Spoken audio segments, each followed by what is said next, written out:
Sloss and Humphries on the road. Muggins and cream, cream and muggins, straight thuggin', living the dream. That's our intro. Fucking muggles. Tickling the clit inside your head that makes you laugh. They said it can't be done. Would you like me to gush about your show now? Or would you like me to gush about it at the end when you're plugging it? How would you like your dick sucked? You could do it at the end. We don't have to do it. It was very nice of you to come. They got a better show because I knew you were there. We don't know each other that well. No, and so there was a degree where like I wasn't gonna shit the bed if you weren't there.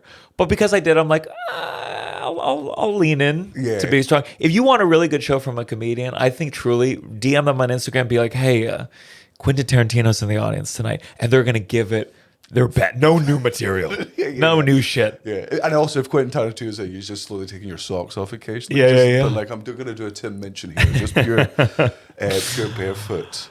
How have you found it? I'll gush about the show at the end. I'll gush about it during. I thought it was so good. Me and Gareth Waugh, who opened for you, who's one of my oldest friends, we sat at the back because I didn't know he was opening for you. I don't even think you knew he was opening. In fact, when I said give it up for my opener, that was me not knowing his name, but now I know it now. Yeah, because I was driving in and he was like, because he did a similar thing. He's like, I'm opening for a guy called Gianmarco, and please help me. Soresi? That's perfect. Gianmarco Soresi.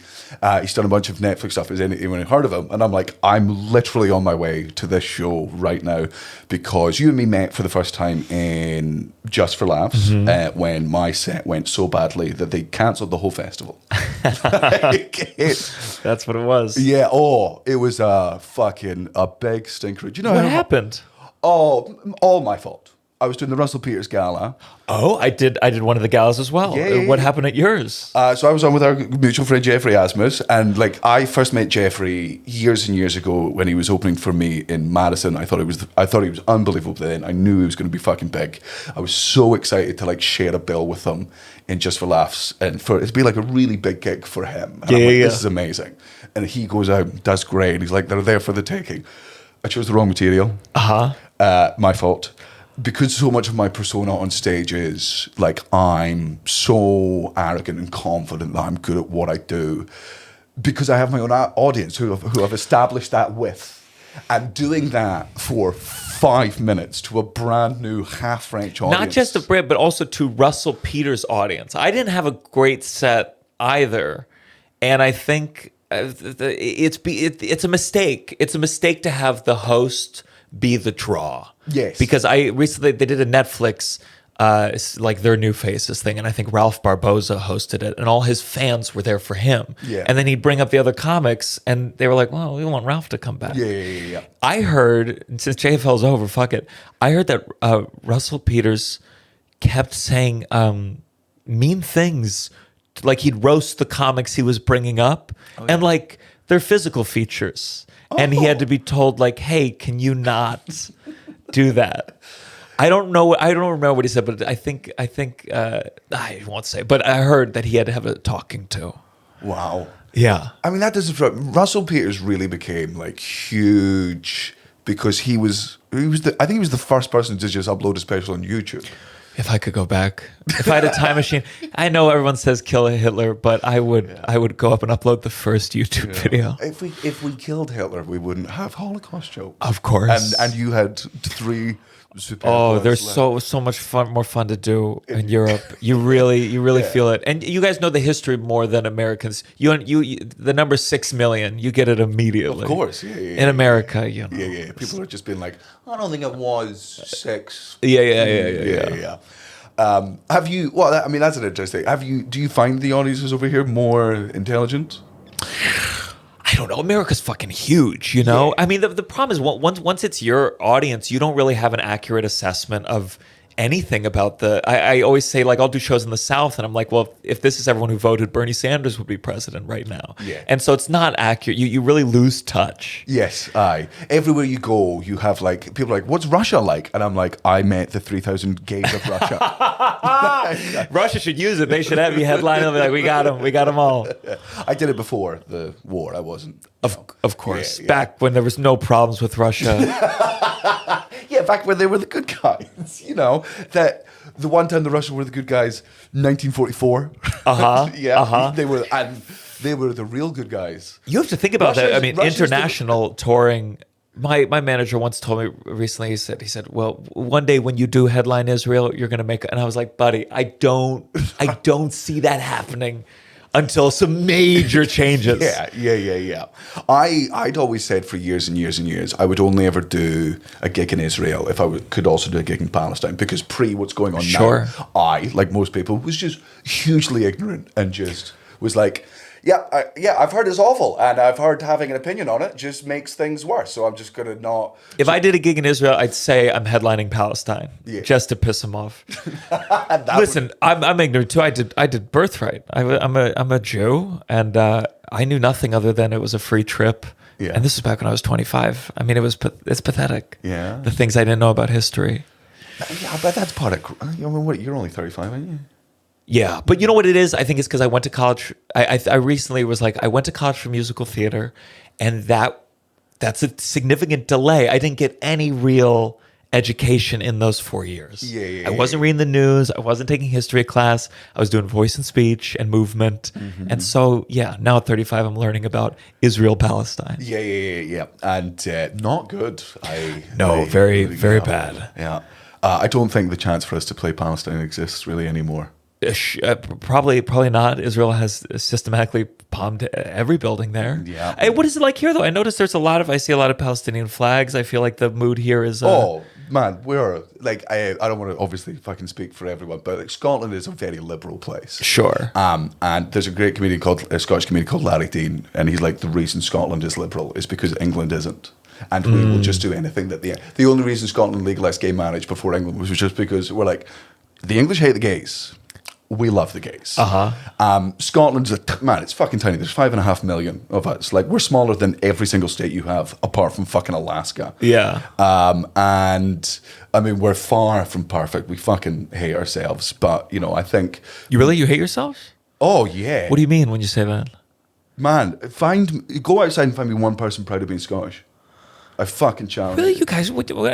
Last night I saw the guys wearing the kilts, and I'm like, it's their stature. Part of the pride of it is just understanding that we're just, we're shit. Like, we've had a phenomenal history. We invented the television. We invented fucking radio. We invented modern universities. Like 20% of the modern world was patented and invented by Scotland. Sure. We are some of the greatest philosophers of all time. Some of the greatest free thinkers and scientists all come from this country. You don't sound like you hate yourself at all. You sound like you're a little bit full of yourself, frankly. Yeah, but. And then we were all born, and then the 90s, and then the 1900s happened, and we sort of we were attached to England for a bit, but we did. I always describe Scotland as like the conjoined twin of a murderer, right? And we've got two separate heads, but we share a body. Sure. And we're just like, but I didn't do any of the murders.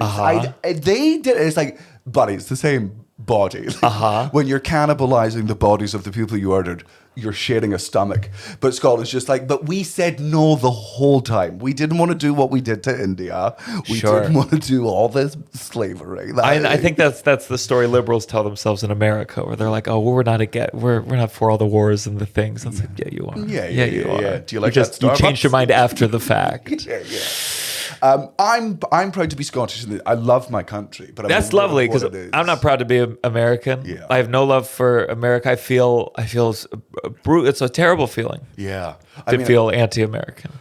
Which I said this when I was out in the States in America. As somebody who's always wanted to, and I love so much of America. I love what it sort of used to represent. I love so much of its very short history, but it's an imperfect nation. Which part of history do you love? It's very important. Pre-Civil War, it was a beautiful time. I really like the fact that, when it was founded on the idea. If we ignore slavery, which is white people we often do, sure, the ideals of we're going to be this fucking free nation. We're going to do democracy, and you did do democracy, and you never nailed it. But the best democracy we've ever seen, arguably, early doors was American, and you rebelled against the English because they fucking charged money. The king was adding, I think it was paper tax, in order to just increase. how, like Americans were creating newspapers to spread the news of America, and the king was like, well, I mean, I want to tax all that, and that's what started the whole Boston Tea riots. And Sure. I like the fact that, you know, they killed a bunch of the English, even though it was technically us as well. And you know, you went to the fucking moon, you invented the atomic bomb. Like, you know, I think there's and capitalism. Like, if you're at the right edge of capitalism, America is. Mwah. When you walk around Disney, you're like, oh, okay, I get capitalism. Sure, but now I think it's time. It's too big. Yes, and now it's not one country, despite what any of them. It's not one. It's not one country, and especially like now, like for example, even just with like weed, and I travel a lot, and every time I go to a state where like weed's illegal, I got to think about it. I'm like, this is so crazy that within my country, abortion's legal here. It's not legal here. It's 15 weeks here. Yeah. Weed.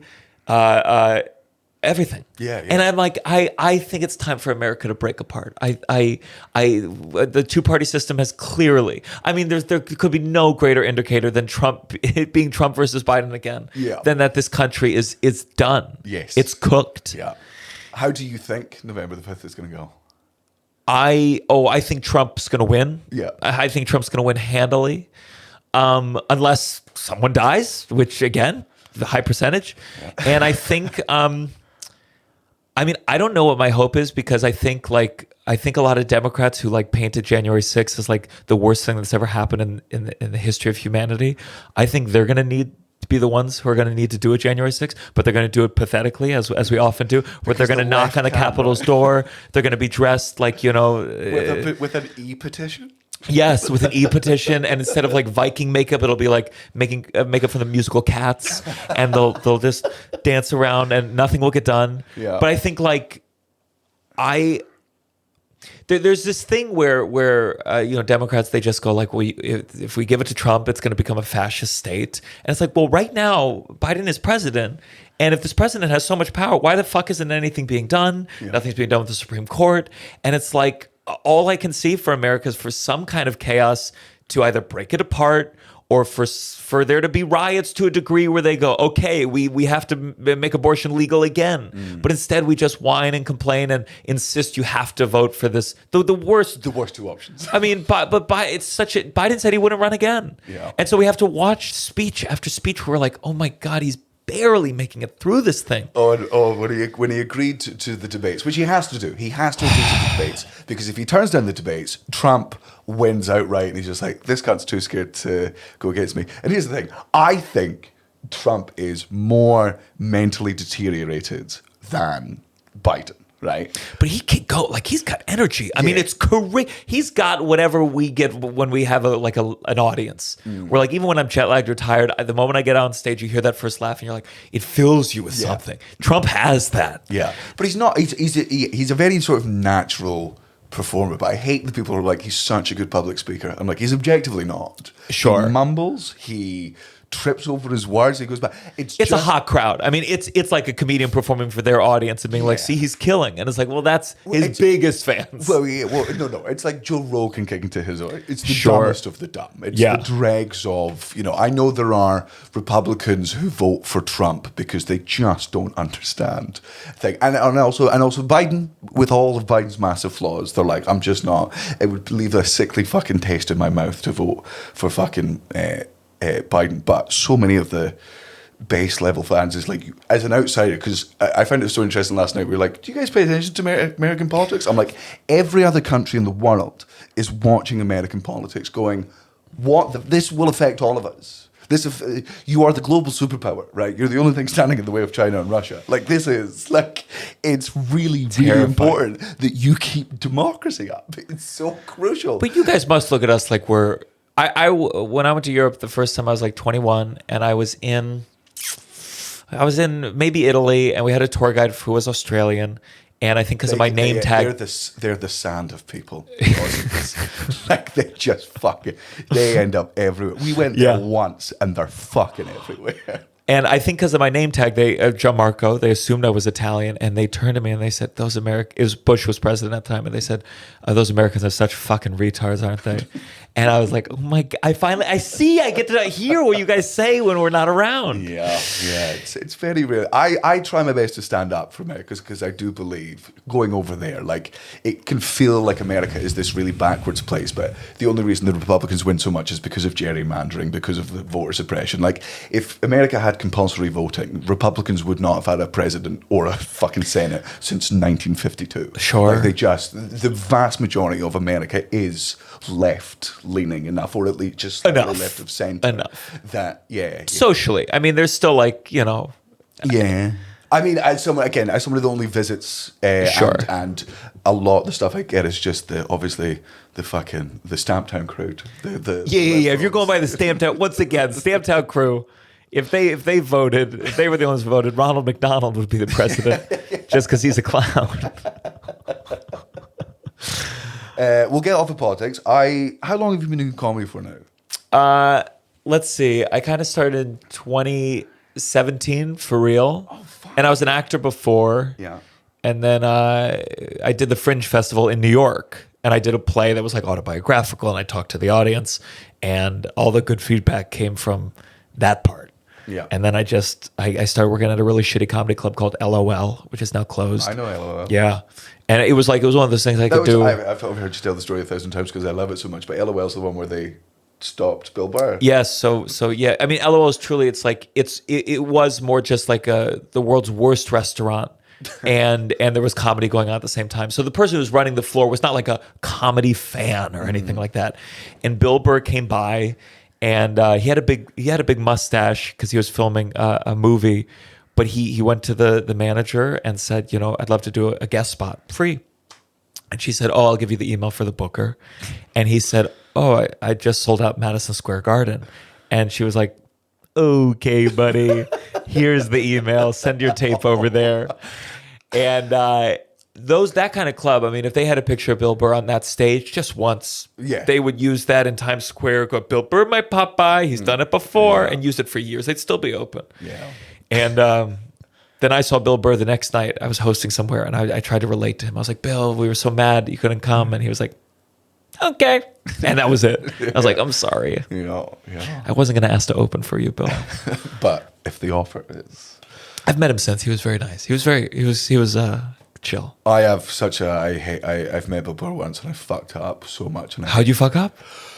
remember in the house when I was just saying the most embarrassing, well, not the most embarrassing part of my life, but like back in the days when we were the bad boys of the Edinburgh Fringe Festival and we would just do disgusting amounts of cocaine instead of taking our careers seriously. We went to see, Bill Burr came over to do 3 shows at the Pleasance Grand, and I went to 2 of them because I was just like, I want to see how it changes from night to night. I want to notice the difference. I want to see, you know, if one audience is hotter and colder, how he reacts to that, and like what. I just want to see the science. I want to see a master cook just fucking do it, and it was joyous to watch. And I, you know, fucking. And then me and my friends go back and we start doing fucking gear and we're drinking and we're in one of the artist bars afterwards and fucking like I'm with Live Nation and he's over with Live Nation, and then my guy from Live Nation is upstairs with fucking Bill Burr. He's like, "Do you want to meet him?" And I'm like, "No, I'm on cocaine." Like I cannot meet one of my fucking, you know, heroes. And I managed to sit down and I think I kept my cool with him for a bit, and then he was like, I think I was just gonna get an Uber, and I was like, I can get you one, like I'll take you to the fucking taxi rank. And I think I just walked him 10 minutes to a taxi rank, and I don't think he said a word, and I don't think I shut the fuck up. And I woke up the next day, and I didn't get out of bed for like 3 fucking hours. I just lay, and I'm like, I've never hated myself more. Like because here's the thing: if he didn't remember me, great. If I was just a name conversation in the background, and he meets like 50 other people that fucking night, I'm away. I don't see him for 7 years. I grow a beard, I become a better comic, I meet him in 10 years, I'm like, "Hey," and he's like, "Are you?" And I'm like, "Nope." He remembers the coked up fucking cunt who walked him to a taxi at 4 a.m. in Scotland. I've never done a lot of coke. Don't. It sounds like, no, it did well for you. I mean, other than this one particular incident. No, I don't miss cocaine. Like I've got some brilliant stories from cocaine. I know. I don't regret I don't regret that full part of my life, but it definitely, reduced me as a comedian and a performer. You really think so? Would you go on stage? Would you do coke before going on stage? No. But I will go on stage drunk, and I will go on stage high. Yeah. But I mean, I just didn't take the Fringe seriously because for so long the Fringe didn't take me seriously. So it was sort of like a petulant of like, you don't care about me, I don't care about you. Sure. I've got a career anyway. That sort of like self-sabotage shit. Yeah. And then my ego was fucking through the roof, and I was unbearable in my 20s. I thought that's what the coke would do to me. It was a woman. I was with a woman. She offered me cocaine, and I couldn't get it up, and my heart was beating, and I was so stressed. I Googled, has anyone ever died from cocaine? And they're like, and I was like, oh my God, what did I do? there are like 35 of the last 50 people that Googled it died. Yeah. Yeah. I really thought from the movies that it would be like a sex fest. I'd be energized, and it was brutal. No, I had to shoehorn that thing in. It was terrible. Oh, it's awful for sex, and there's no lower moment in a man's life than a coke wank. Yeah, because it's just putting the condom on was like putting sheets on a beanbag. It was a nightmare. Man, putting a condom on cocaine is a level of wherewithal. I think, man. That's how responsible I am, though. I'm like, I'll do some cocaine, but I'm gonna wear a condom. Yeah. You know.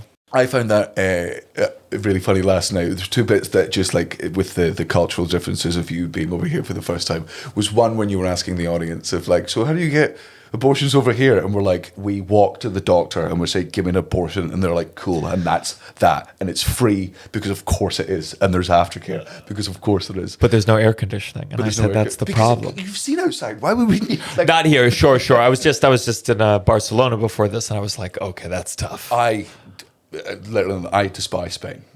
Really? I hate it. Oh my God, Barcelona is beautiful. The people suck. Every Spanish person is absolutely fucking devastated when they have to interact with a tourist, despite the fact that that's what keeps their shitty economy afloat.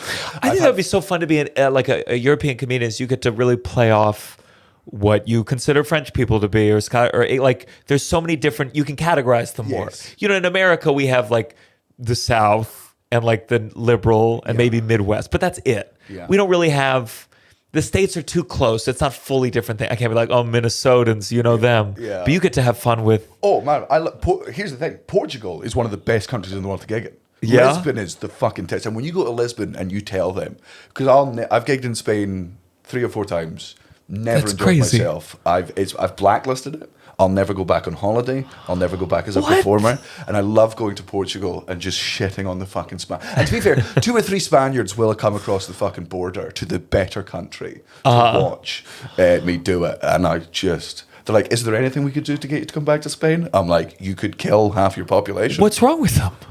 They are rude. They are obnoxious. Dinner shouldn't be at 10 p.m. They don't understand comedy because they're happy all the time. They are deluded into thinking that their language is sexy when they're all just fucking creepy. Yeah. I don't know if you've been like Spanish airports, man. You get up and you're like, can I check in? And they're like, oh. Like, what did you think your fucking job was, man? Sure. What did you think was going to happen when you turned up to your job today in a restaurant? Did you think people were going to come in and ask for food at any point, or were you just not emotionally prepared for that? I think I'm prepared as an American because there's not much of a tipping culture, which is better, I think. Mm-hmm. But I'm prepared to be treated worse, and I'm more interested by it. I'm sure if I was here for a couple of years, I'd go, "Oh my God, I've lost the power for be nice to me," so I'd leave a really good tip.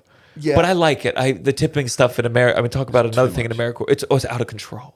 It's out of control, and you don't know what's like appropriate and what's like, no, this is fucked up. Yeah. And now the company's just putting it on to me. Yeah. So I love it. I love no tips. You charge me whatever. Yeah. I don't want to have to make a moral decision. I don't want to have to make 50 moral decisions every day. The only downside, have you done Australia yet? Doing it August for the first time. Oh, right. So I love Australia. They are the funnest. They are so hard to offend. Yeah. Like, oh, man, good luck. Good, and apart from Melbourne, where they get like a little bit sensitive, just because they're the clitoris of Australia. You'll have the time of your life. They have the opposite problem.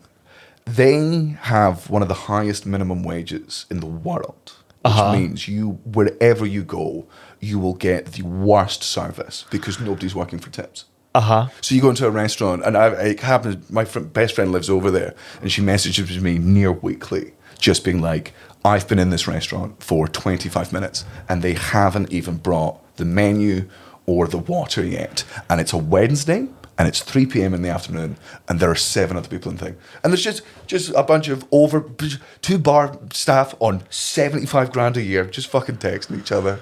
Just Good.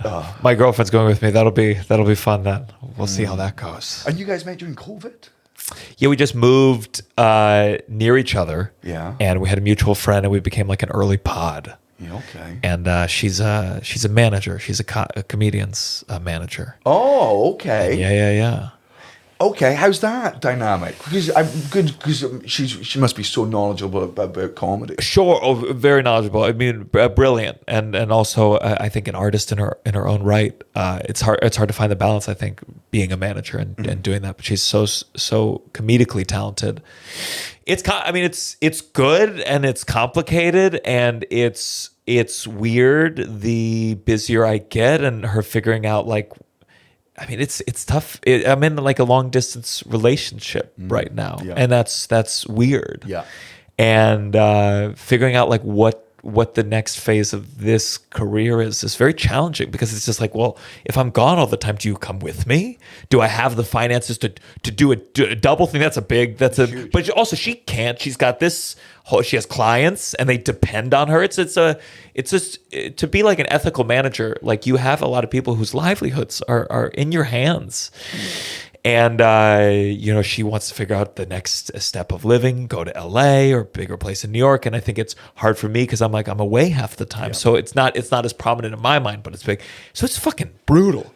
It's fucking brutal. And also, like, you're doing I know this is your second sort of foray into the European touring, but you've done what so few American comedians have done. And you mentioned last night, and it's such a brilliant thing, is you've done really well on the algorithm. You did the thing that Jeffrey's been doing, that Sam and Morrill and Mark Norman did sort of early doors in COVID, which is just going, and our good friend Matthew Rife, of course, did, of just being like. By the way, I've been making more and more jokes. I'm trying to start a beef. I think. Yeah. I think Kendrick and Drake, the whole thing, it made me go like, beefs can make things feel exciting. Yes. And I feel like in comedy, we've all become really non-confrontational. And I'm not confrontational by nature. On stage, I can be. I'm emboldened. Yes.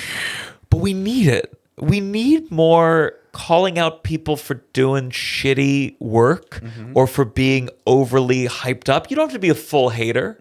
But we are haters. Yeah. Comedians. That's how we got into this. Yeah. And I think we need more of that. So I've been trying to start beef with Joe Rogan for 7 years. Yeah. And he still has no idea who I am.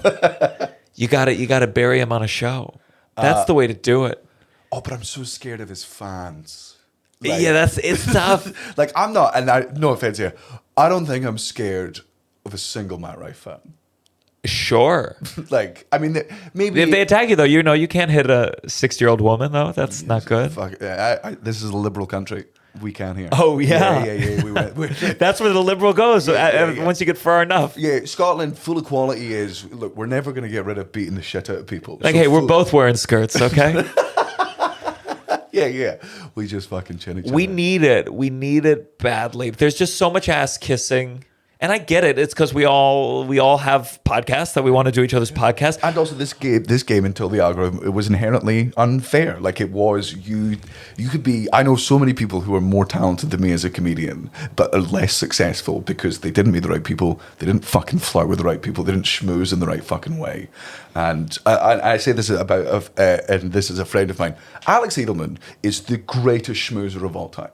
Like, I don't know if you've ever... No, I've heard tell. Oh, Alex is a good friend of mine, but you can say whatever you like about him. I absolutely will not. I agree with you. No, he's been very nice to me. I have no ill. Oh, I love the boy, and once you just accept the fact that he is an unbelievably autistic Jew, all of his behavior just becomes. You're like, oh, of course, man, you're the most autistic, one of the most autistic, highly functioning people I know. But like, sure. Regularly, I'm just like, how the fuck are you at the Met Gala? Sure. And he's just because his autism is he doesn't have that insecurity that we have, which is you and me would be sitting looking at Jerry Seinfeld across the bar, being like, how am I going to go up and just sort of naturally start a conversation? Do I wait for Jerry to talk to Here's someone my I point. know? Why are we admiring Jerry Seinfeld anymore? Well, that was just We got to get over but that's an example of like someone who I think like for too long like no one said what the fuck was that? What was that bit? Yeah. And That bit from the 80s. Why are you complaining about cancel culture? You've never said an offensive thing in your entire life. Yeah. And that's I don't know. I'm trying to be braver, but it's also easy out in the context you're touring. You can say anything you want, and then one day you're at the Netflix festival, and you're like, "Oh my god, they're here!" Yeah. I was at the Netflix festival. Like, listen, I admired Jimmy Carr for many things that he's done, but like his most recent promo thing was about like did a post like, "Dear insert offended person here, if you're offended," and I made fun of it, and then I saw him at the Netflix festival, and I was like, I assume he didn't see this thing, but now I'm nervous. Yeah. And I got to deal with being the person that I want to be. Yeah. And also, man, I love Jimmy, but the man's been cancelled 45 times. Sure. So if anyone knows that cancellation isn't real or actually damaging to your career, it's Jimmy fucking Carr. If you're just going to say, I just want you to say something really offensive. If you're saying cancel, or you're like, this is an edgy one, guys. It was the same thing with the Matt Rife joke. It was like they really did a great PR spin of people were offended by this joke, and it was like, no, it was just like a fifth grade black eye joke. Yes. You know, and that's the thing that I think needs to be cleansed out of comedy, because it is ruining the face of comedy. It's making a lot of people like view. Sometimes people, not to blow to my own horn here, but they will come up and be like, I like that you were edgy but not anti-trans, and it's like, yes, you can be edgy without just shitting on a marginalized group of people, and there's some people who think, oh, well, if you're gonna be respectful, you can't be edgy, or they think edgy is only slurs, and it's like we gotta figure out a different way. Man, you've nailed it there. Like what you did so well last night, which I loved, was it's empathetic offense. Yeah. It's compassionate vitriol. It's also humble. It's just humble. It's like, I don't claim anything I talk about offensive, usually it's through my own lens and it's how I behaved. Mm-hmm. And so there's a safety in that, in the sense that like, I'm never claiming like, well, this group of people is like this. It's more like, well, I did this in front of, or trying to do this. There's such an ego with the Chappelles or the Joe Rogans of the world, where they never go, oh, maybe I fucking am an idiot. Yeah. And when you lose the am I an idiot, then what are you doing? You're no longer a comedian. You're like royalty. Yeah. You're a politician who can't show your own blemishes. Yeah. Like comedy, I just think it's the worst kind of arrogance that I mean, and every comedian, as they get older, I think they fall into it. I think George Carlin's later stuff, it's just, there's a degree where he's just like, he's right about everything and never goes, oh, I fucking suck. Yeah. And once you lose that, what's the point? You're faking, you're lying, you're putting on a mask. I think the worst thing Dave Chappelle's ever done was during COVID, when he treated Joe Rogan like an equal. Sure. And don't get me wrong, like Dave Chappelle, especially the past couple of specials, I've just been like, brutal. Oh, well, it's just like, man, I get, why are you doing the same trans joke 3 specials in a fucking row? Yeah. Like, and no new take, no nuance, no, I've thought about it, if he had a new offensive trans take, I'd be like, all right, well, it's a little bit different. I hadn't thought about that. But so many of his older stuff, I still think, what he's done in fucking comedy. When he was just like, me and Joe Rogan are going to go on the road together, I'm like, what the fuck, man? Jesus Christ. It'd be like if Lionel Messi invited me to play fucking 5-a-sides. I'd be like, I'm going to wait. There was a soccer reference, I'm sorry. Sure. Any sports reference would not have worked with me. But it's money. It's money. You know what it is? It says you can only have so much money before you're completely corrupt as a human being. Yeah. Oh, God. It's also just this degree of like, again, it's the like, I think because Chappelle lives ultimately with more liberal artist types, he's always thinks like, this is what transgressive is. It's going after trans people. I'm like, well, also say something about make your audience a little upset. Say Yeah. something that affects these fucking. It's terrible. It's just sad. He was my guy. I mean, in high school, was the best. Chappelle Show was everything. Yeah, and the way he dealt with it as well. Like it was the most rock and roll fucking thing in the world to walk away.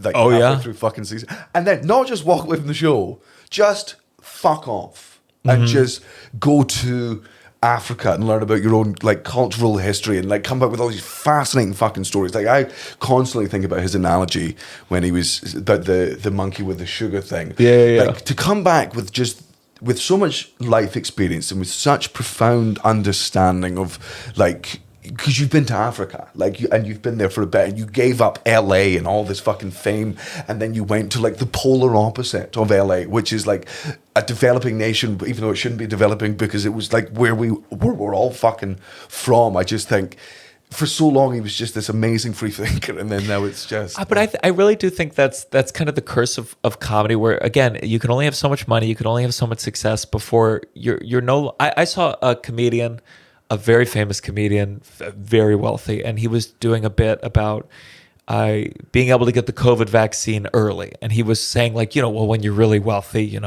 we get it early, and there was a degree where I was like, that's not funny. Yeah. That's really fucked up, and like I might laugh at some twist you have on it or some joke, but ultimately you're not going to overcome the fact that I go, you just said your life and staying alive is more valuable than mine. And now I'm no longer looking at an equal or the comedian rolling around in the shit. I'm going, you think I'm beneath you. Yeah. And I'm going to laugh at you. I'm going to go, you're going to make me belly laugh as you tell me that you got the life-saving medicine before me. Yeah. You're going to make me belly laugh as I'm on the Titanic going down and you're in a lifeboat. You're going to shout some jokes at, I mean, like, fuck you. Yeah. And I think sometimes when I see things like what were we talking about? Stamptown, I go like with Natalie, like you see Natalie, like, she's licking some fake cum that some guy just spit out of his mouth, and you're like, she is lowering herself to the point of something that like you would never do that. No. You would never do that, but you would do what a Chappelle does. You get on stage and everyone's laughing and you get fucking $1 million. But she's doing something that makes you go, oh my God, I would never do that. I cannot believe she's doing that, and she's literally doing it. Yeah. I mean, she is truly putting herself through a ringer, and you so you can have a visceral experience. But I just don't think that in this age where comedians are getting way more money than they ever had before, more success, more cultural capital, and are suddenly hanging out with politicians. If you're hanging out with a fucking politician, fuck off. Oh, yeah. You're now a politician. Yeah. Fuck you. Yeah. You should not be endorsing. Who did Chappelle endorse? Andrew Yang, I think he did for the last election. Great choice. And it's your job is to be poking holes at the people in power, not holding hands with them and using your power to elevate them. Yeah. Fuck off. It's not funny. Yeah, and you lose your ability to be an everyman. Yeah. Your job is to go out there and talk about life experience. And if your life experience is I fly private jets and I fucking supermodels, and I mean, And it's fine. Go live that life. But you don't get to claim to be like this super funny person, or I don't want to see you making the show comedians in cars getting coffee. No, it's fucking rich people in expensive cars getting coffee I couldn't even afford. And that's not, I don't need your advice. Yeah. Your advice is useless to me. do you think it's because like comedy inherently comes from suffering? So if you stop suffering, you're just less Listen, funny? I think everyone can. I mean, everyone suffers. We're all going to die, and there's. I know. I think there's always like categories that you can choose. I mean, listen, I grew up in an upper middle class family. I come from plenty of wealth, and so there's but there's obviously certain things I don't think it would be very funny for me to joke about, or only certain people will get it. Bernie Mac had some quote where he said, the moment you become less funny, the moment you stop taking the bus. And I think about that a lot because I never took the bus. And I go, well, that's why Bernie Mac like had a specific kind of humor that I will never touch. Yeah. And that's fine. There's all sorts of different levels. I don't think the funniest person is the one who, is just about to be executed and they're broke and they're starving. But there's a degree where you have to have enough suffering and enough. It's more about self-reflection than anything. Yeah. And I don't think it's possible to have that many yes men and to live a life of such luxury and still have it. So what you're telling me is Matt Rife's not going to get better? No, unfortunately not. I really don't think so. I don't know how the fuck. I'm sure I worry about it in terms of having fans now. Like, I haven't done a regular spot at a comedy club just because of travel for like 3 weeks. And I'm like, I know that I have an inflated sense of some of my new material. And I know one day I'm going to go up at the Cellar and I'm going to follow Asmus, or I'm going to follow Daniel Simonson, or I'm going to follow Caitlin Palufo, and I'm going to do a new bit, and it's not going to pop, and I'm going to go, and once you lose that, Yeah. I mean, do you get nervous about it? You've had a fan base for a long, you've lost it. Yeah, man. It's comedy clubs. The comedy clubs fucking terrify me. Like every time I'm in New York, like I cannot tell you how deep the imposter syndrome I feel whenever I'm invited down to the fucking Cellar. Sure. And which is so different to like the first time I did it 5 or 6 years ago, where like I got on, I had a fucking great gig. All the staff were really obviously lovely to me. I got to go upstairs.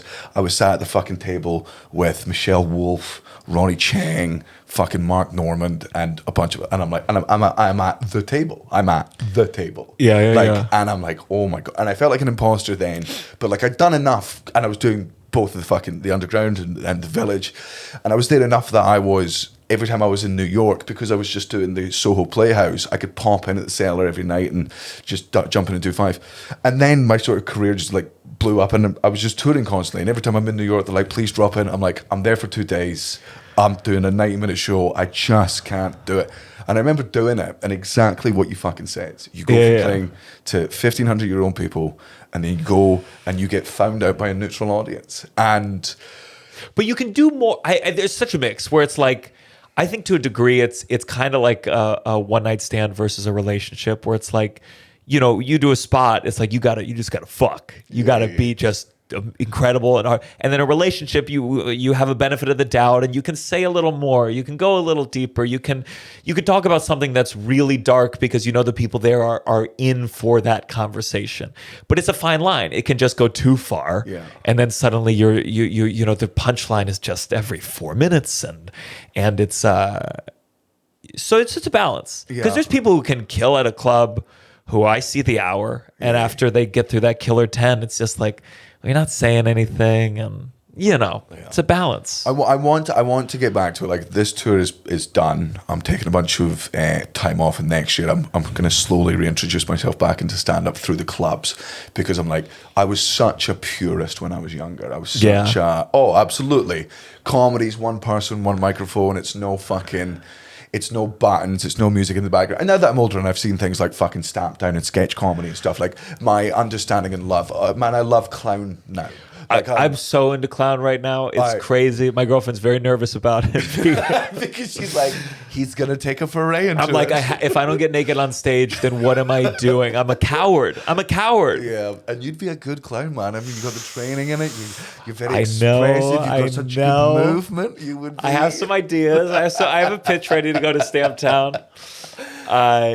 No, I think seeing the clowning, it was just such a reminder of like, oh yeah, you can be brave in other ways than just making a witty comment about abortion, or a 9/11 twist of wordplay. Yeah. And that's why sometimes when you see like the Jimmy Carrs of the world go like, I'm going to say the thing, and I'm like, why don't you whip out your cock? Now that'll be, then I'll go, whoa, let's see if your career survives that. That's interesting. Yeah. And it we ever get naked on stage? I have done. You have. Yeah, there's and this is not a proud moment for me. There used to be a gig in the Edinburgh Fringe called there was I've got a stamp in my head. No, what, you love it? Fuck. It was one word thing. I can't believe it's gone out of my head. It's because we're talking about Stamp Town. It was late night. It was like 12. It was midnight, and there would be like 3 or 4 fucking comedians on, and there was always a naked open spot, right? Which is like, we're going to have the biggest acts of the festival here. And if you're in an open spot and you want to plug your fucking show, you do it butt naked. And that's the fucking rule. Brutal, right? brutal. That's so funny. And so I was at the stage, and for years and years, they would ask me, they were like, please come along and do like the headline spot. And I'm like, and it was such a bear pit of an audience, which is if they loved you, they fucking loved you, and they would carry you out the room and they would buy you drinks. It would be chaos. But if you fucking ate shit there, you ate shit and you died. And so for like 3 or 4 years, I was just like, I'm not doing it. I'm not interested. Like I'm a coward. I'm just not wanting to get that far out of my comfort zone. They finally taught me into it, and it's one of the few times I remember being like legitimately nervous. Like, man, I'm confident. I know my material's good. I know that even if my material's going badly, I've got 15 years of fucking experience in me that I'll be able to make some, I can point at the elephant in the room. And if the elephant in the room is that I'm eating shit, I can make that funny. Sure. That. All of my comedian friends come down because they know I'm shitting my fucking pants. Everyone goes on, does fucking great. It's a phenomenal show. I go on and do really good for like 8 minutes. Way better. They are on site, but I'm so in my own head that like there's one joke that doesn't get anything.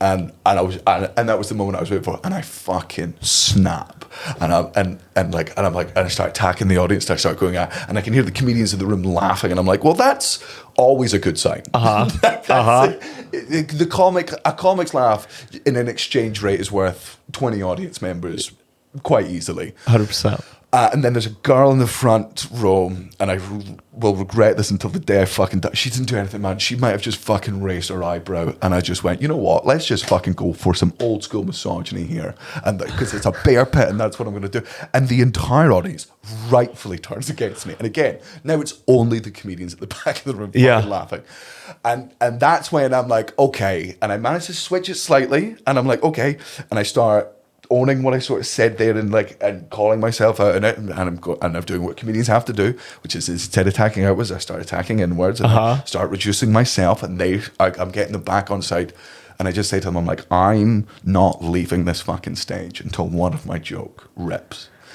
And they found that fucking hysterical. So I would do a joke and I would get a big laugh, and I'd be like, not big enough, and I was slowly getting them back on side. And then I think stupidly I just went out. I was like, oh, they're back on side. I'll just go after the girl again. Lost them all. Lost them all. All of my professionalism out the window. And then at the end, I was like, I know what you fucking want. There was no naked open spot today. And I just got fucking butt naked. I got my sock out. I put my sock over my fucking cock. I turned around. And I was steaming drunk as well. I'd been doing fucking tequila shots on stage just to fucking get through it. Yeah. It was.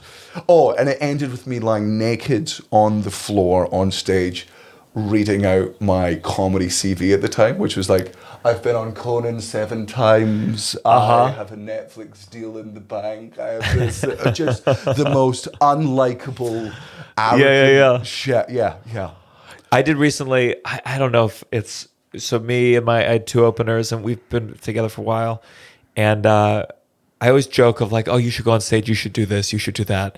And they said, oh, let's do it this night. And we each had, we gave each other something we had to do at some point during our set. Mm-hmm. So like with one guy, I said you had to lie down fully on stage to deliver one joke.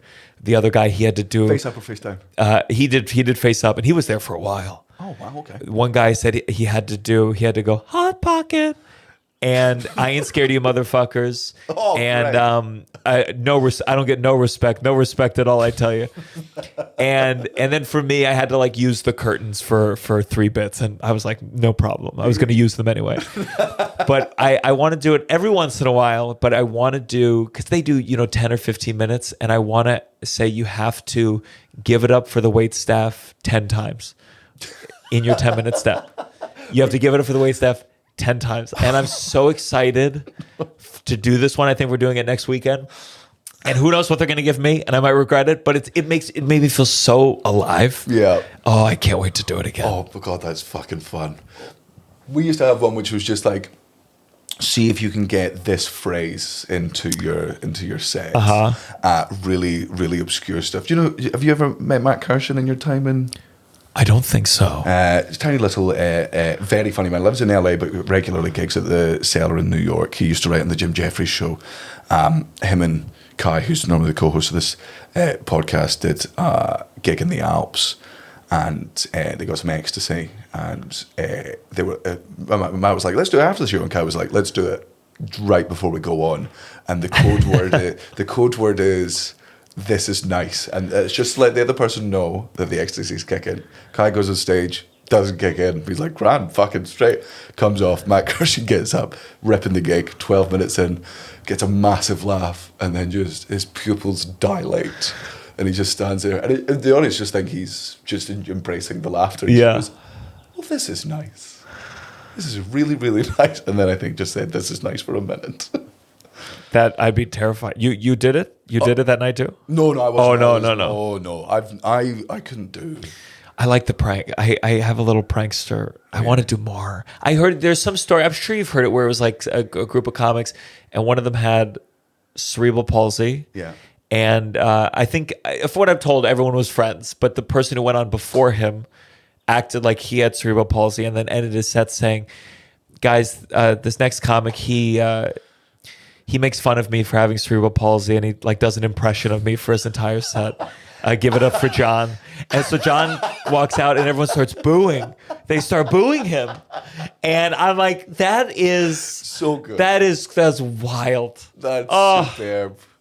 There's a famous story, and I don't know how true it is, but there's a very cult underground comedian over here called Daniel Kitson, who just like during the Fringe does shows at 11 in the morning because he just wants his audience there. And Oh my God. Yeah, and he's a wordsmith. He's very, very good. I don't know how true the story is. I hope it is. He's at the Stand in Edinburgh, and the MC comes backstage and goes, "How do you want me to introduce you?" And he goes, "Give me the worst possible introduction you could give." And the guy's like, "Okay." He's like, No. I mean, make the room utterly unplayable for me." And the guy's like, I can do that if that's what you want. Kids is like, "Fucking go for it." MC goes on stage, does the gig, and at the end goes, "Ladies and gentlemen, I vetoed this. I don't think this is a good idea. But contractually, because I need to be paid for the show, my hands are tied. There is an outreach programme from Edinburgh Council about reintroducing sexual predators and child molesters into society. They've served their time, and just one of the best things to do is to allow them to be in the social space." Does this whole thing. Ladies and gentlemen, please welcome to the stage Daniel Kitson, and he walks on to just silence, vitriolic silence, just people, and he just goes into his set, and he just does. Oh, he just goes in. He doesn't have a line. Doesn't mention it. Just does his set for 2.5 minutes to silence, and he just goes, "Fucking hell, this is a tough room." And one person then goes, "I work with kids regularly who've been abused, and I think you are disgusting and a monster." And Kitson just goes, "You work with kids? Any lookers?" And at that point, the audience are like, "Oh," and it's all back on side. Oh, I hope that's real. I hope it's true. I hope in my heart of hearts. But I love it. I love. You ever see sometimes they do pranks where they get the audience, they tell them before, like, don't laugh at any of the comedian's jokes, and the comedian goes out. Did that. They did that. Yeah. That was horrific. Because you go out and you do a banger, and you're used to it killing, and just you see the comedian so quickly crumble. Yes. You see them start tripping over their words, and it's amazing how quickly it affects you. That was my JFL spot. Like what you said, I'd gone from playing to my audience every day. This is one of the best gags. It's my opening gag of the show. Everyone fucking loves it. I go out in JFL and I do the first line, and nothing, just silence. And 16 years of professional experience went out my head. I was booked to do 5. I think I did 3.5 because I sped up, man. Did they air it? I want to see it. Yeah, I think they did. Did they air it? I physically cannot watch it. So. I don't think anyone's actually watched any of these CDC sets, but I know that it's been posted. I don't know if they edited it to make it not look like a death. Which if they did, TYSM. Like, Sure. Big fan of that. But as the person who was actually there and did it, I can tell you it was. it makes me feel much better about mine. I remember I felt very like that should have gone better. Oh, and also, man, having a JFL, especially what it was, like to, you know, if you ask anyone on the street over here in America what's JFL, they'd be like, yeah, fucking no. But to us, it's like, it was an institution. It was Sure. to do, back in the day, there were the stories of, you would do one JFL gig, you'd do your fucking 7, and like 19 agents would come up and sign you, and you'd have your show the next day, and this is how everything in the 90s was fucking created. And I think we all have that.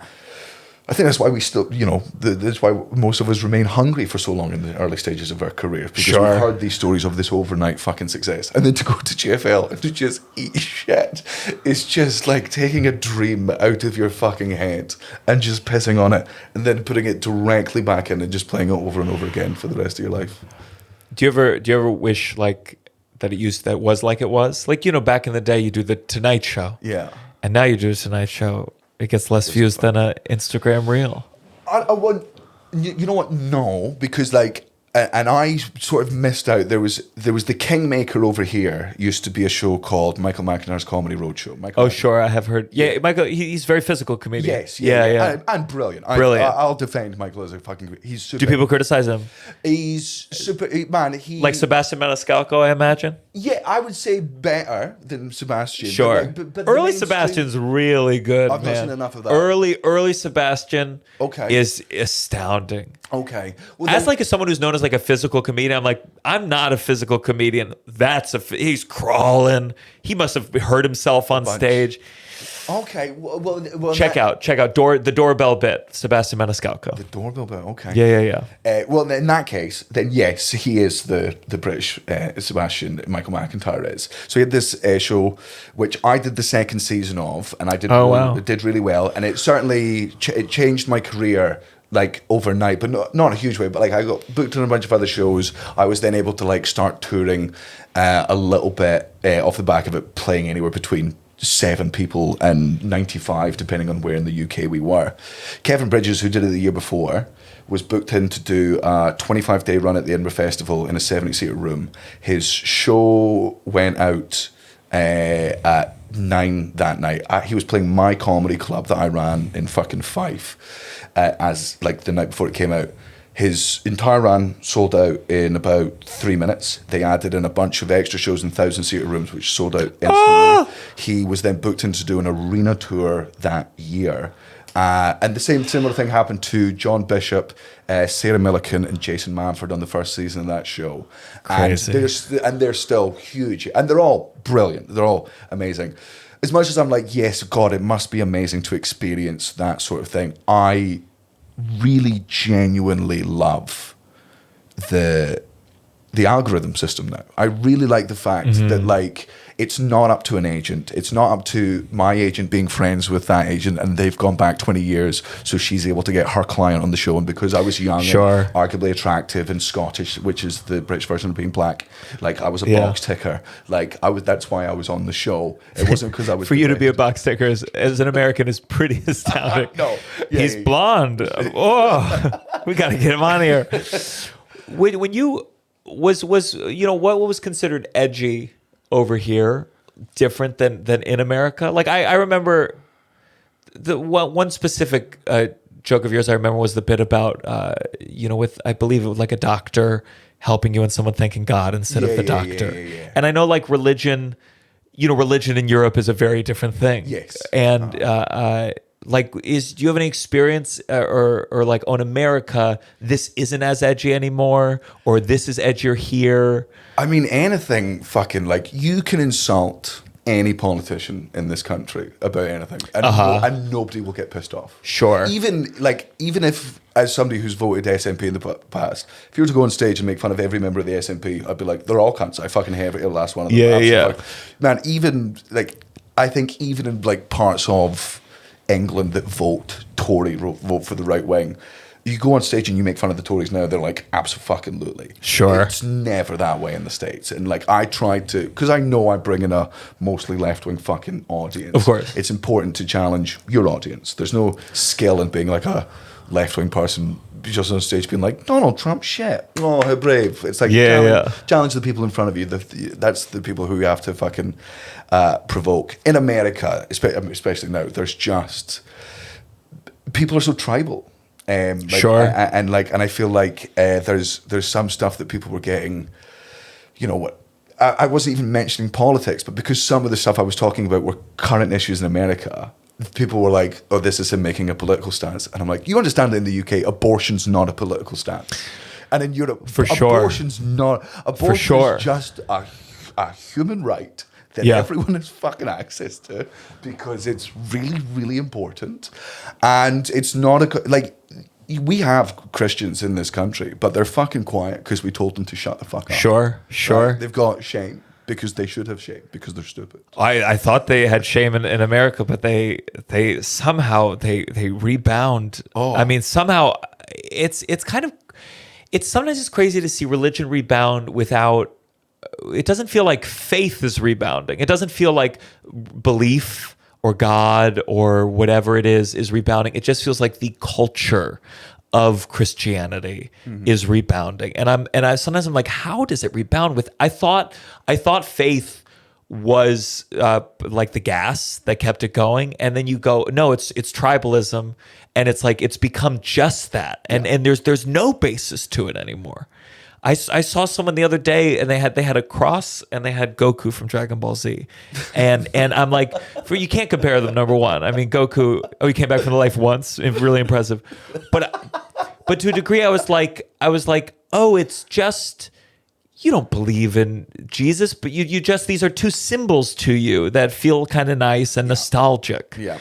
And it's something that you use as a tool. It's not a tool that you use for yourself to make yourself feel better. And what I believe all religions started at, which is like, hey, this is all terrifying and I need some sort of inner comfort. You're using it as a tool not to cure yourself. You're using it as a tool to beat others with. Well, that's why I'm like, is even the thrust of religion about the comfort against existential angst, or was it always just tribalism with a slight mask over it, so you could maybe make it a little more palatable for yourself? When Trump, the fact that Trump like presents as a Christian, there's an incredible thing where he's being asked. This was like when he was first running. They were like, "What's your favorite Bible verse?"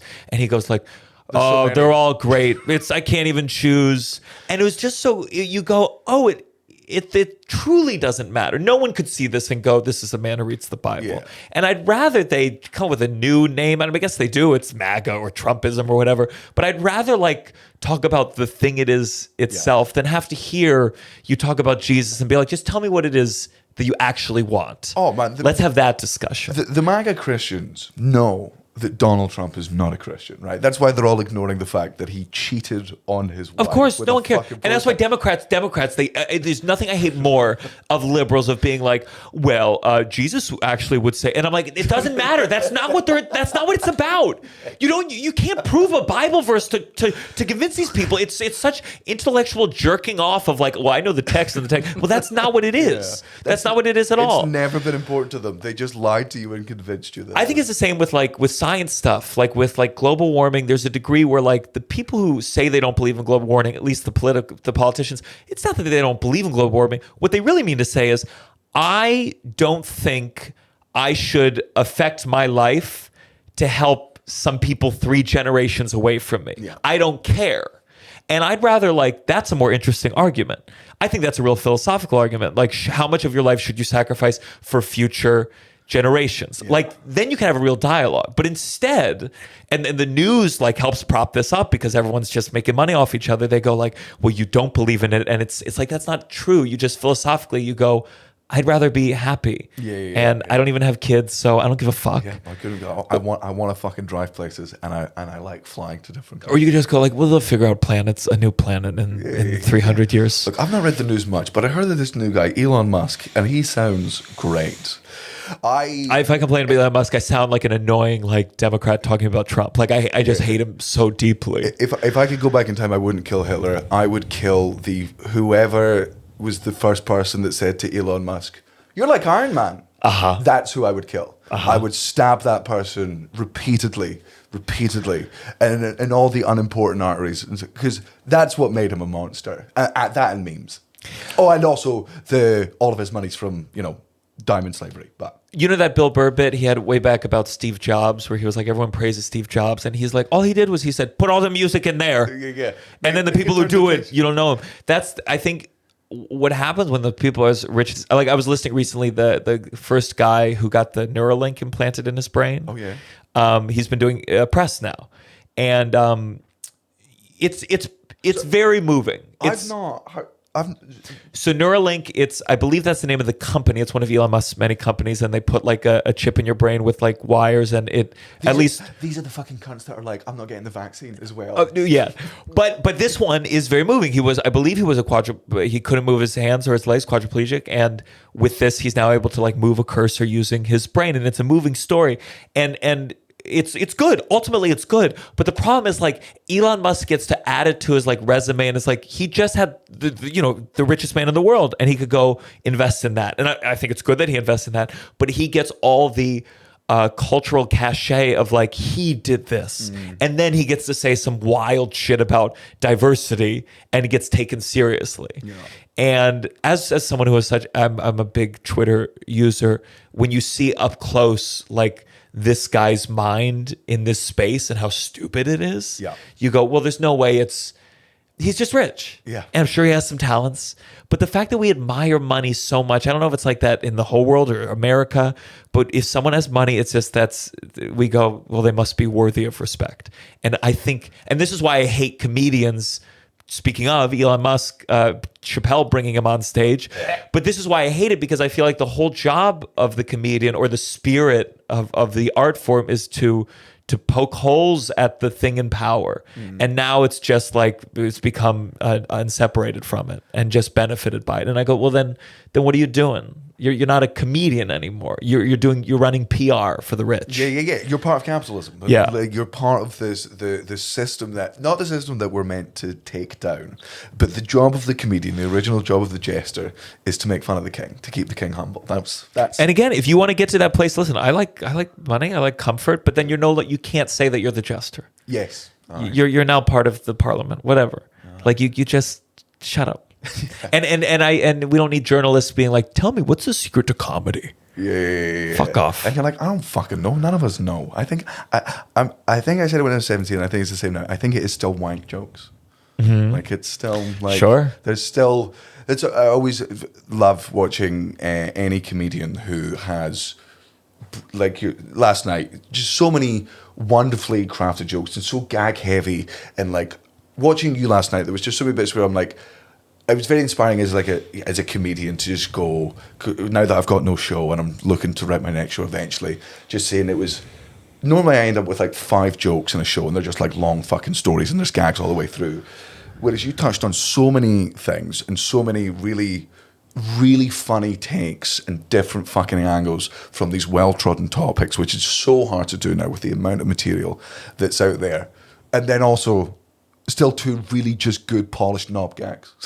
Yeah. Like, I think as a comedian, I think I'll know I'm done if I ever do a show and my wife comes up, she's like, there was no knob joke in that, and I'm like, sure. Oh, I guess I lost the love. Like, yeah.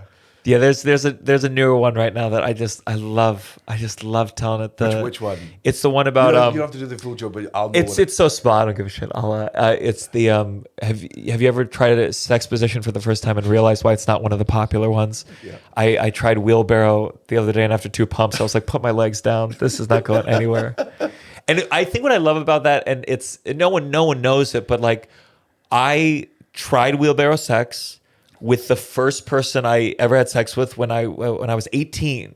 And I just remember it was awful. It was like one of those things I was like, I picked up her legs and like you try and you're like, this is not working. And it's just like that memory stuck. And then one day I realized what a funny twist on it would be. And it's just fun to tell. Yeah. And that's always such a lovely feeling. And a really nice thing to watch is when a comedian still loves their gags, and you can see that. Like I've had times, and I'm sure you have too, where you've done a joke so much and you're on tour or you're doing the set and it's still in there because it's part of the set and you've not filmed it yet and you've not put it on the internet, so it's not burned yet. Yeah. So you're still fucking doing it, but you mentally stopped telling the joke 2 months ago. Oh my God. I have a bit that is tied to the merch that I sell. And not on this when I come to Europe, but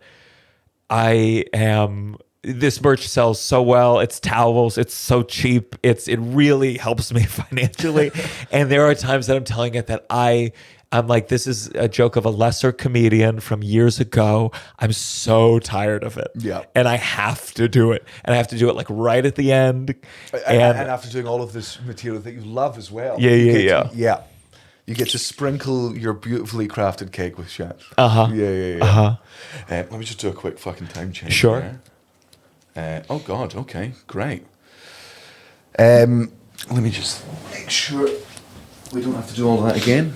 Oh, fucking class. Brilliant. That's incredible. You don't have a producer. You press one button. We do. Yeah. So normally my brother is in that chair because he does all the producing, all the editing of our podcast. And normally Kai would be there as well. Sure. But there were me and Kai have just come back from 6 weeks in America, and he wants to be at home with his wife because he loves her, I guess, which is I think a fair call. And my brother is being a better grandson than me, and he's gone up north to visit our grandmother. So it's yeah. And also, like, I was super excited about this one. Like, Kai was going to come through today, but I sent him a message beforehand being like, I went to see his show last night. I've been a fan for a while. If you want to stay home and just watch the football, I just want to fucking talk shop with him. That's all I really want. It was so nice that you watch. Asmus and I did Nashville together. Nashville Comedy Fest. We were both at Zanies. I was the first show. He was the second. And he was like, "Oh, I'm going to come to your show tonight to watch." And again, we're real peers. I mean, we just do shows together. But I was like, oh my God, he's going to watch a full headlining set. And I did like the best set I had. And then I saw him after. He was like, oh yeah, I caught the last 10 minutes. And I was like, man, that audience lucked out so hard. Yeah. So when I saw you at the beginning, I was like, oh shit, okay, he's going to watch. Yeah. It's very nice. I'm really glad I came. I'm so excited and proud of you that you're doing fucking Europe. So many American comedians. I was so happy when Jeffrey did it. I was so fucking happy when anyone does it, because Europe is just this untapped market that America it's crazy. Just doesn't go into because you don't need to, because America's so big. And if you can succeed in America and you can tour America, you can tour the same show in America for 3 years and never go to the same place twice. Yeah. So I understand why Americans just have never made the fucking jump and probably just been like, oh, they're not going to get these jokes in Lithuania or Germany or whatever. Yeah, that's the thinking. I think that's a lot of it. And you realize, like, I did Milan was the first one I did. And that was, of all of them, difficult. Was the most, I mean, it was fine. Their English isn't as good. Their English isn't as good. Like, there's such a applause thing. Like, if a joke's really good, they applaud and they bring the lights up a little bit. And I'm like, what are you doing? You're interrupting the song. You're interrupting the flow. But it's I come back and I just feel more seasoned. I feel you see which jokes are like when you're worried about their English not being as strong. The jokes that are 90% are shit, and and you go, oh, these are the jokes that are done. These are the jokes that are fucking bulletproof. You kind of understand English, you still get this joke. Yeah. And it's frustrating. Yeah. But I go back and I feel like a more mature artist. Yeah. You know what I mean? Yeah, and a better one. Like, it's when you do it to just many different audiences, and then you understand that you're like, oh my God, like, comedy is actually universal. Like, I felt, which is the greatest feeling as a comedian, because all we have are these stupid fucking thoughts, and we're like, God, I really hope I'm not alone in these. Sure. You go on stage where you grew up and where you live, and you're like, well, thank God people relate to this. But then you go to another part of the world and like, okay, entirely different lives, entirely different upbringings, entirely different religions. Like, you grew up with a nearby, and like, this wasn't even like Estonia wasn't a country in 1988. Yeah, like, and going there, and they still fucking get it. You're like, the world is so much smaller than I thought it was. And Americans, we have it. As I said last night, we have it. We have the benefit of our culture shoved down everyone else's throat. But there's a degree. That's why Europeans get comedy. It's because they all grew up watching American sitcoms and American talk shows. First time we played Lithuania, I went on stage and I did my best joke and it bombed. And I referenced it, the fact that it bombed, and the reference got a massive laugh. And then I was like, okay, so I did my second best joke and it bombed. And then I referenced that. I got a massive laugh. And I did my third best joke. And when I'm halfway through it, the guy in the front row sticks his hand up and he's like, anything you've done on the internet, we've all seen. Really? Yeah, so I was doing my best. I also found on Conan, all these spots. Yeah. They're like, and we only consume the internet because that's how we get American and British stand-up. Oh, God. Yeah. That's tough. Well, sometimes someone will come up after a show and they're like, I knew a lot of those jokes from YouTube. And part of me, the defense part, I want to be like, not true. Maybe 15%. Yeah. But they hear 3 they know and they go like, I knew all of those jokes, and it's something that's so upsetting. I think I had to get over it because I was like, well, I have to share some of this. But that's our new struggle. I feel like in the last couple of years, the concept of burning your material has been shattered completely because of the 100%. internet, and it happened like that. Yeah. And thank God. Yes. Yeah. Yes. Better do well. It's amazing. Sometimes I'll do an old joke and it kills, and you go like, yeah, why would I say that's retired? Yeah. 99.999% of the world has never heard me say this joke. And also, as comedy fans, I can watch the same joke several fucking times. Right? I watch Bo Burnham's specials twice a year. I've watched Shane Gillis's last one like fucking 3 times. Like I will repeatedly watch. I saw Jesselnick's at Carnegie Hall, and I can't wait to see the hour. I'm so desperate because I know he's been working on it for like the fucking past 2 years. He takes his time. Past 5, I don't think he released. I think Fire on the Maternity Ward was 5 years ago. Yeah, Jesus. He's in it in Edinburgh in July. So I'm definitely. I got to. I was a huge. It was crazy, man. I'm an embarrassing fanboy of Jeff. Like, I'm a podcast listener. Yeah. Oh, I love JRVV, Junior Vice President, baby. Of course I listen. So, okay, so I got a book. It was like a pilot presentation on Comedy Central, and he hosted it. I don't think they've even decided yet, but it was last December. And I got to be on it. You're the fucking comic he was talking about on that. That was you motherfucker. You're a real fan. Oh my God. I wondered who that was. So get this. I fall asleep listening to the podcast, and I'm going to sleep. It's on. My girlfriend was still awake, and suddenly she starts shaking me. She's like, "Wake up! Wake up! Wake up!" And I'm like, "What? And she goes back, and he talks about this comic who flew in from New York and was clearly there to impress, and I was bowled over. Yeah. And I cannot believe that you. I cannot believe. It was all I was thinking. I'm like, who the That's fuck so is funny. This? I'm like, who's this? Because this is the greatest thing in the world. Like, somebody sent. Sorry to do what we all do, which is like your story, but about me. Somebody sent me a clip of Conan O'Brien at Harvard being asked a question by an audience member, being like, "Do you still get excited by new comedians?" And he goes, 2 years ago, we had a young Scottish comedian on called Daniel Sloss who blew me away, and I was reminiscent of the first time I saw, and he listed all these other comedians. And my friend sent it to me, and I just fucking wept, like just in the middle of the street where I was. Yeah, just like because it was unprompted. Sure. It was so genuine. It's true. I mean, that's because we lose. We start questioning everyone's motives, and so when you hear someone outside of for you, so genuine. So I'm so happy that was you because I remember listening to it and I'm like, I really hope whoever this is about listens to this. Yeah. Here's this really genuine, glowing review of like just one of the greatest of all time. Gushing. It was so cool. Fucking good. And it was like my first panel show, and it was like I made some jokes about him, and it was one of those things I had to get over the fandom immediately. Yes, it wasn't going to be funny with it, so it was cool. And then we went out. He took me out to dinner. He's very nice. Yeah. Like of all the people I've met at that level, he was like one of the most grounded, nice. We just talked. And then randomly he called me one day. Most of his openers are women, but I guess whoever's opener was sick. Yeah. I was high shopping with my girlfriend. I got this text from him that said, "Are you in New York?" And immediately I knew what it was going to be. Yeah. And it was fucking awesome. Can you pick me up sometime? I did. We go to his hotel. We drive over. I said, "Can my girlfriend come?" He's like, "Sure." And it's fucking awesome. Really, really one of the like. Oh, I was nervous. There was one time he said something to me, and I was like, "Where's one of those?" Because I knew about his podcast so much. Where he was like, "Did I tell you that?" And I was like, "Yeah.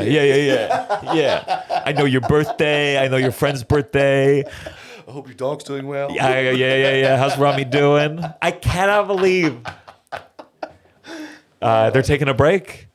the podcast. They're taking a little bit of a break. Which man, in the past couple of episodes, Anthony's overworked. You can hear that. Sure. I get it. I'm taking a step back from this.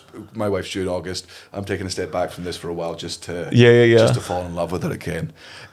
Listen, where are you next in Europe? Tell me your next dates, because I have lots of fans in Europe who will listen to this, and this.